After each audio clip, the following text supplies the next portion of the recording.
கப்புள்ஸோட ஒரு ட்ரிப்பு. அதுவும் எங்க தெரியுமா? ஏற்காடு தாங்க போனோம்.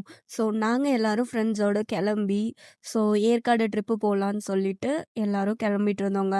ஸோ, ஆல்மோஸ்ட் வந்து எல்லாரும் கெளம்பி ஏறுனதுக்கப்புறம் வந்து ஒரு ரீல்ஸ் என்னதான் பஸ்ல போனா ஒரு ரீல்ஸ் எடுக்காம இருப்போமா? ஸோ, அந்த ரீல்ஸ்லாம் முடிச்சுட்டு, சரி ஒரு டீ குடிக்கலாம் அப்படின்னு சொல்லிட்டு நம்ம போன இடம் தான் நெல்லை கருப்பட்டி காஃபிங்க. ஸோ, அங்க போயிட்டு டீ எல்லாமே குடிச்சிட்டு எல்லாரும் ரெஃப்ரெஷ் ஆயிட்டு, தென் ஆஃப்டர் ஒரு பார்க்குக்கு தாங்க போனோம். அண்ணா பூங்கான்னு சொல்லிட்டு.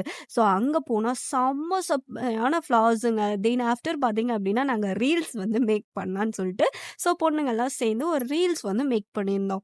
ஸோ, அந்த ரீல்ஸ் எல்லாம் முடிச்சுட்டு, அதுக்கப்புறம் நெறைய பிளேசஸ், நெறைய கேம்ஸ் இது எல்லாத்தையும் நாங்க சுத்தி பார்த்துட்டு, ஸோ அங்க பார்த்தீங்கன்னா, வாட்டர் ஃபால்ஸ் செம்ம சூப்பரா இருந்துச்சுங்க. அதுவும் எனக்கு ரொம்ப புடிச்ச இடமே இந்த ஃப்ளவர் இதுதான். ஏன் அப்படின்னா, இந்த பூக்கு நடுவுல பார்த்தீங்கன்னா, சைக்கிள் பண்ண முடியுது. ஸோ, அது வந்து செம்ம சூப்பரா இருந்துச்சு. ஸோ, நாங்க அப்படியே போறப்போ பார்த்தீங்கன்னா, ஒரு கப்பிள்ஸோட ப்ரீ வெட்டிங் ஷூட்ஸோ ஏதோ சம்திங் அங்க போயிட்டு இருந்தது. ஸோ, அத முடிச்சுட்டு நாங்க கெளம்பிட்டோம்.